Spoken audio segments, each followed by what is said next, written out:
Well, welcome to Focus Today. I'm your host, Perry Atkinson, and what a delight and very appropriate time to have with us today again, Erich Pratt. He's the Director of Communications for Gun Owners of America. And let me just say it's gunowners.org is their website. And let me encourage you to go there. It is a terrific resource. Erich, good to see you, friend. Happy New Year.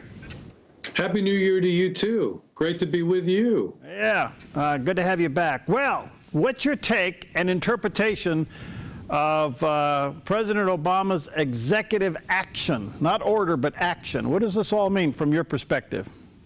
Well, these are lawless actions. He is circumventing the Constitution. He is circumventing the Congress, all in an effort to put restrictions on the rights of law-abiding citizens. And we should be clear about this, that it's not going to make people any safer. I mean, look at a country like France, which has far stricter gun control laws than anything that the president has put forward this week.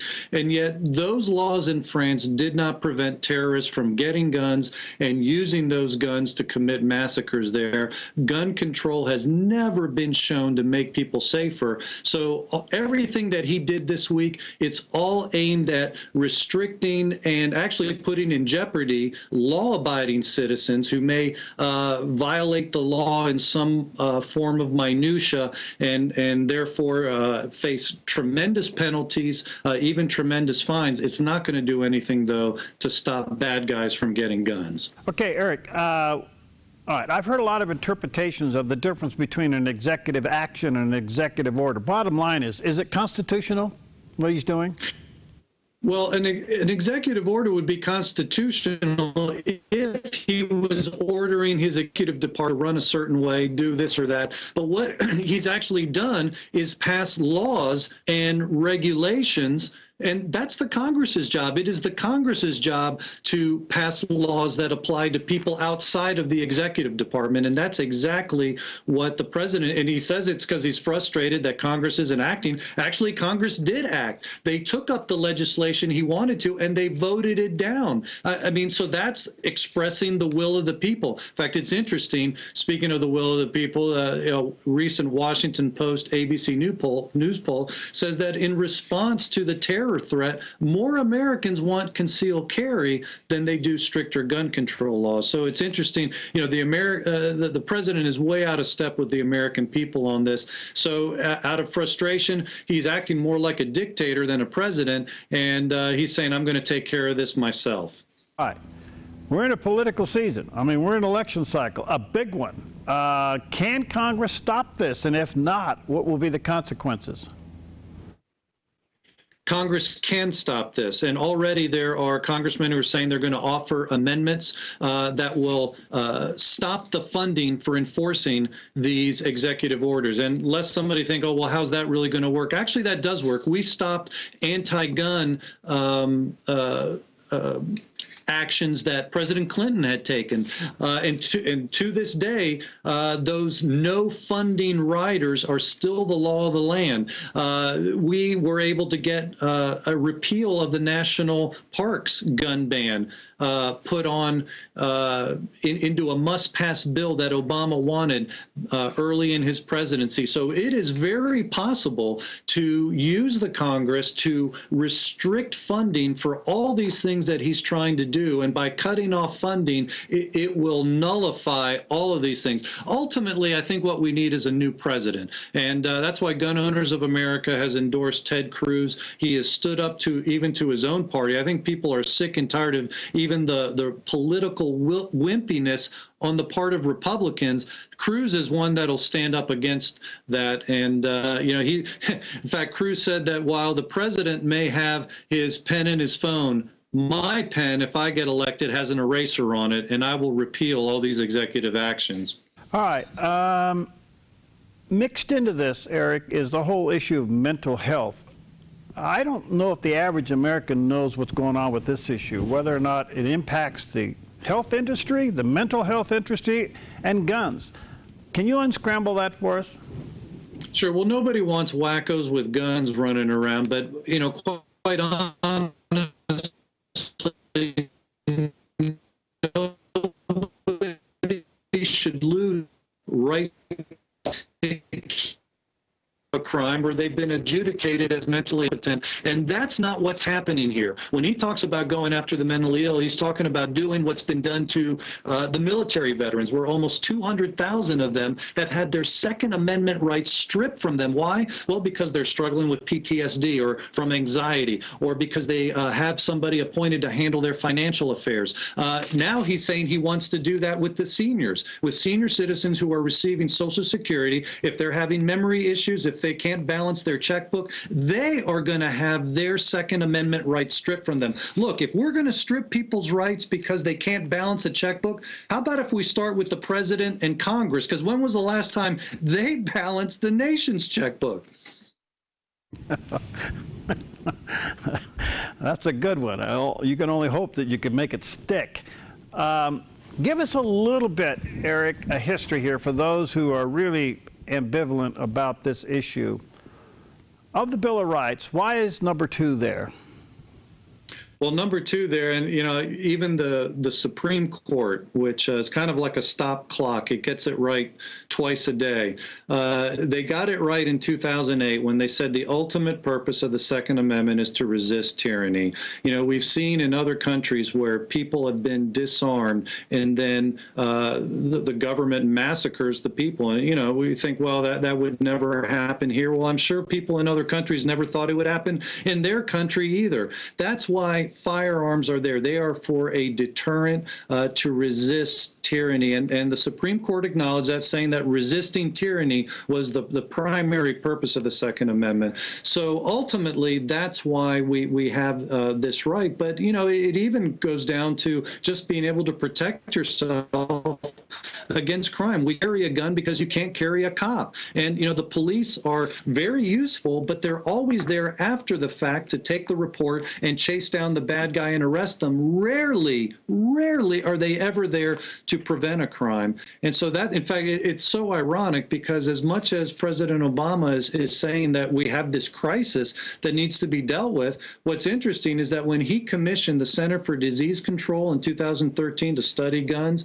what they found is that for every gun death in this country, there are 16 to 100 times more often guns being used to save lives in the hands of private citizens. So guns are actually doing far more to save life than to take life, and yet he completely ignores the positive uses and elevates the negative uses and saying, therefore, we need more restrictions. It's a tragedy, but the fact that he's ignoring the facts and the evidence shows that it's all about agenda more than it is actually about our safety. Okay, let me take a break. When we come back, Eric, I want you to comment on now how much gun sales are increasing in the United States, and you already made mention of it, how many people are going all the way through the gun classes to get a concealed gun permit. I find this fascinating. I mean, it's all-time records, and I'd like to have you comment on it. And before we take a break, let me say gunowners.org. Incredible organization doing a great work, and that website is a great resource, gunowners.org. We'll take a quick break, and we'll be back with Erich Pratt in just a moment. I'm Paulina Leiser, producer of Focus Today. Thank you for watching this video, and make sure to check our other videos at theDove.us.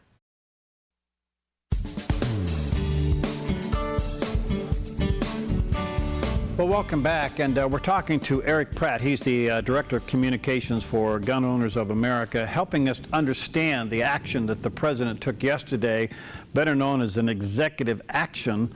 Not quite a full executive order, but it's clear now that we're in some kind of a... Wouldn't you agree, Eric, that we're in somewhat of a constitutional crisis if he gets away with this? I mean, we've been in one since he's been using executive orders, and a Republican-controlled Congress has done nothing about that. But this particular one now is front and center. Are we in a constitutional crisis? You're absolutely right. If they let him get away with it, if the American people let him get away with it, let's face it, no president should be allowed to act like the legislature and the executive. That's why we separated the powers in this country to prevent things like this, to prevent tyranny. It is good. There's safety in a multitude of counselors, and he seems to be the one. He wants to make the rules and enforce the rules. That comes pretty close to the definition of tyranny as our founders defined it, when you accumulate all the powers of government under one roof. But this is something I get.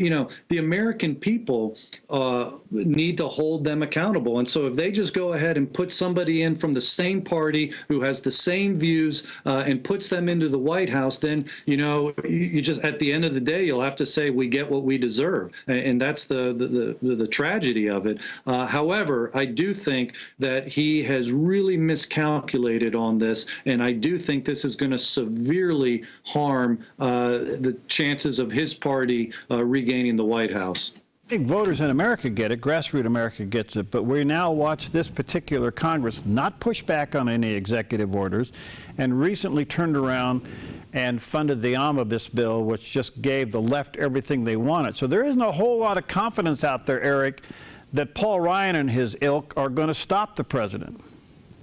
Well, it's very frustrating. It really is, and nobody is more frustrated than we have been. Again, while we have won some tremendous victories, like pushing back and defeating the ban on ammunition last year, and we have been able to defund some of the president's previous executive orders, like a shotgun import ban and some other things that he was attempting to do. He actually tried a universal or a more aggressive registration on firearms purchases, and we were able to defund that. So, a lot of that maybe doesn't get heralded and doesn't get isn't as known to the American people, but there have been victories, and we have been at work with Congress. But you're absolutely right. People are rightfully frustrated with what they see going on, because there's a lot of other big issues where they've just completely folded. But I will say, on the Second Amendment issue, it's a very powerful issue that motivates not only Republicans, but there's a lot of pro-gun Democrats. We have won a lot of victories already against this White House, and so we are hopeful that come this year, we're going to be putting a lot of pressure and getting some things done. All right, let's go back to the other question.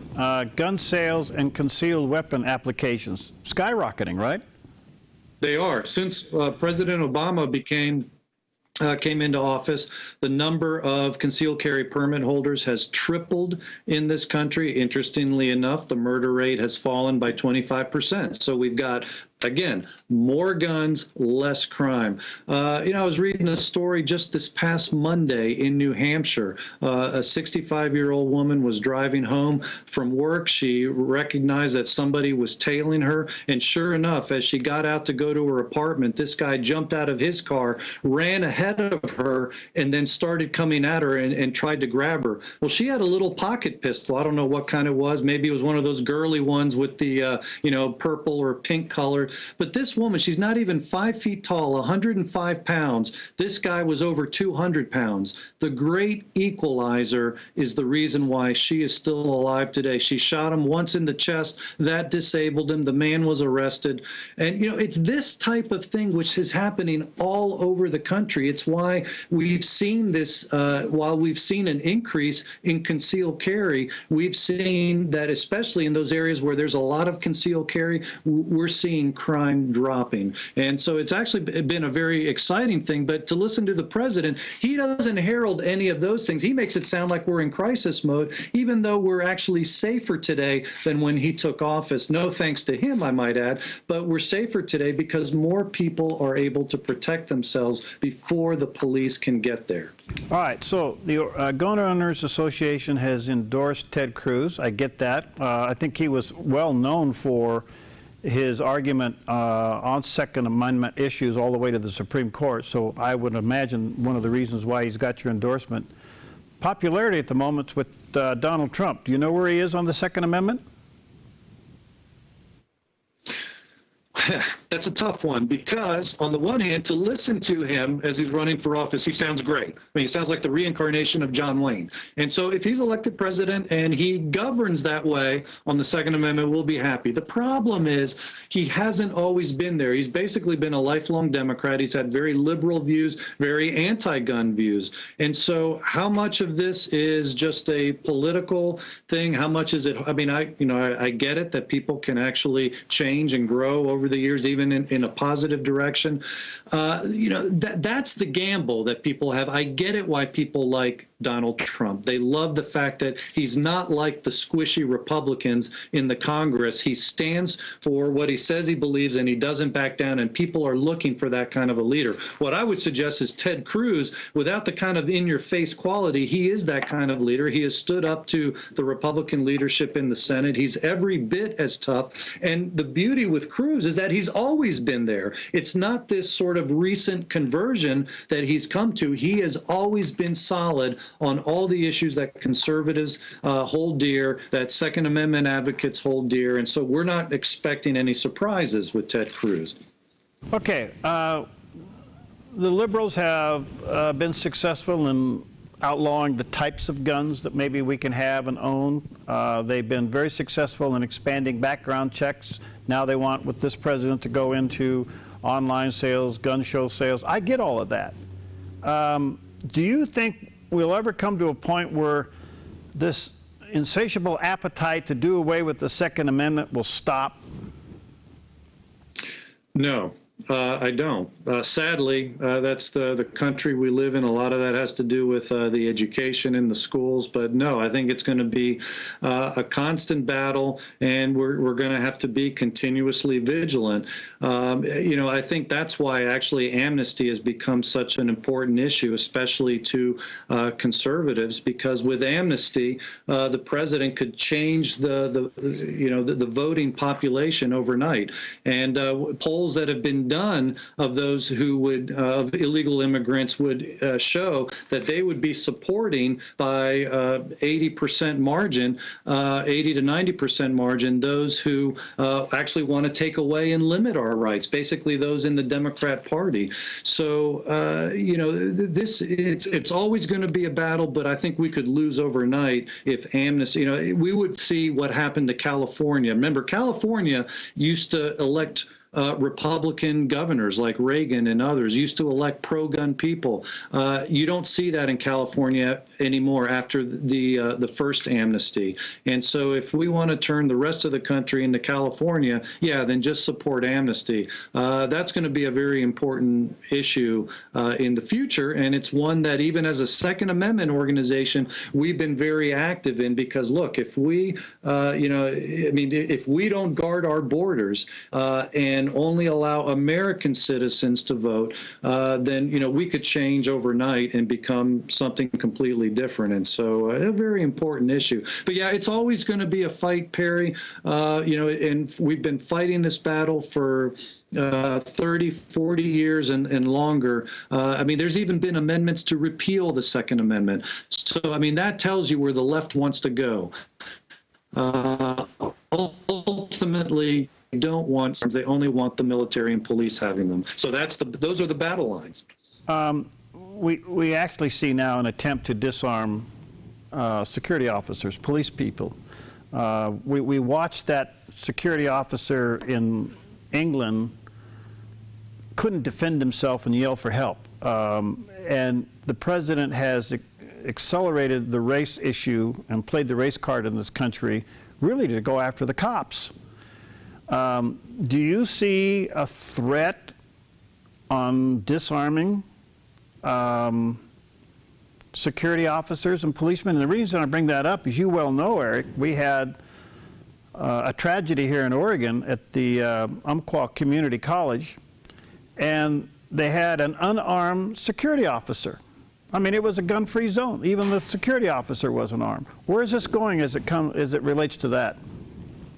Well, time will tell with that, and I think you're right. We do hear it's right now a small voice, but it's probably growing to disarm even some of the law enforcement. Certainly, we see that in other countries. You mentioned England. We saw that at the Charlie Hebdo shooting in France, where that poor officer was not able to defend himself. Many of their cops are unarmed. So, globally, that is where the left wants to go, is ultimately they want this utopia of a disarmed world. And, you know, it is a fantasy land, because the most dangerous places are those where they get their way and they create a gun-free zone. As you mentioned, Umpqua was a gun-free zone. You look at all the public massacres, shooting massacres that happened last year, they all happened without fail in gun-free zones, whether it was the Lafayette Theater, whether it was the Oregon Community College, whether it was the Charleston Church, whether it was the Tennessee military installation or the San Bernardino shootings,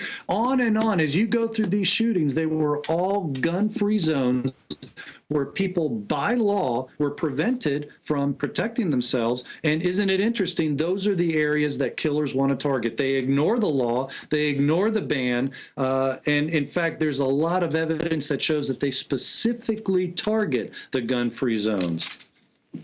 Well, let me just say to our viewers and listeners, check out gunowners.org. Great resource, great organization. Thank you, Eric, for what you and your organization are doing to protect the Second Amendment.